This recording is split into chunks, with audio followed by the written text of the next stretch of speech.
Bonsoir à tous et bienvenue dans ce point de l'actualité. Le président de la République, Alassane Ouattara, a échangé ce jeudi avec l'ancien secrétaire exécutif du Conseil de l'Entente depuis décembre 2021. Patrice Kwame est au terme de sa mission à la tête de l'organisation sous-régionale. Il dit être venu exprimer sa gratitude au chef de l'État, Awa Touré.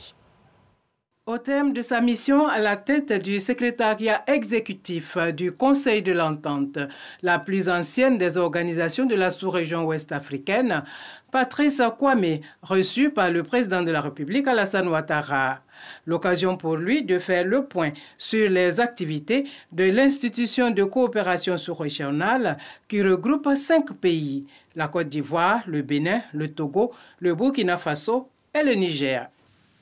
Je suis venu présenter mes civilités à Monsieur le Président de la République. Nous nous sommes vus au mois de décembre, à la fin de mon mandat comme secrétaire exécutif du Conseil d'Entente. Nous étions vus assez rapidement. Il me fallait une période pour faire la passation de service et présenter le secrétaire exécutif entrant aux autorités des autres pays. Cela étant fait, il est indispensable que je vienne aujourd'hui saluer M. le Président de la République et le remercier pour l'occasion qu'il m'avait donnée avec ses collègues, ses pairs, chefs d'État, de servir notre sous-région. Nommé secrétaire exécutif du Conseil de l'Entente lors du sommet du 5 décembre 2011 à Cotonou au Bénin, la mission de Patrice Kwame a pris fin en décembre 2021. Le Premier ministre, de son côté, poursuit son offensive diplomatique à Washington, aux États-Unis.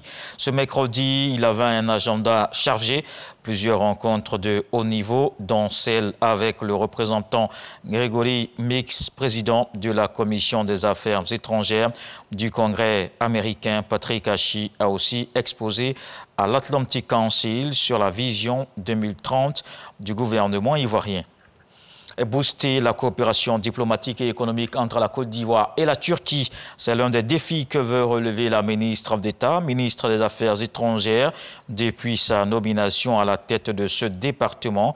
Kandia Camara effectue sa deuxième mission de travail en Turquie. Après les étapes de Antalya et Ankara ce mercredi, elle a présidé le mini-sommet Côte d'Ivoire-Turquie.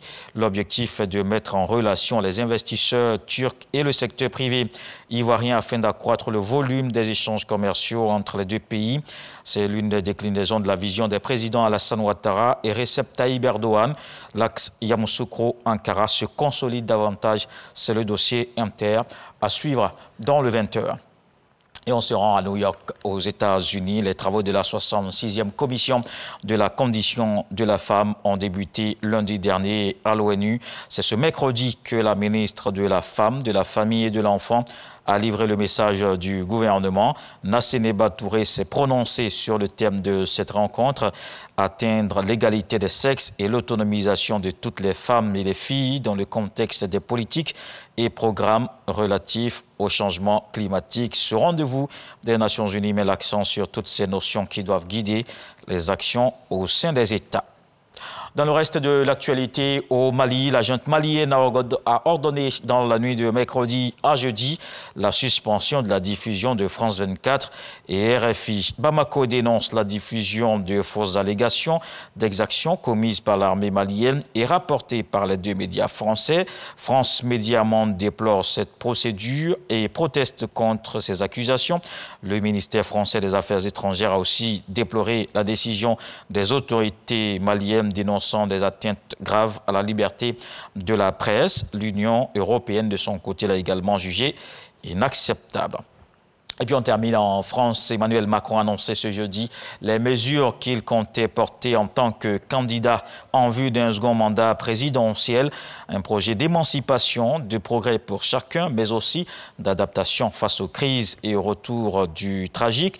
Porter progressivement à 65 ans l'âge légal de départ à la retraite, réforme du RSA pour un meilleur équilibre entre prestations et accompagnement. Il entend aussi renforcer l'indépendance de la France au sein d'une Europe plus forte et enfin consolider le pacte républicain.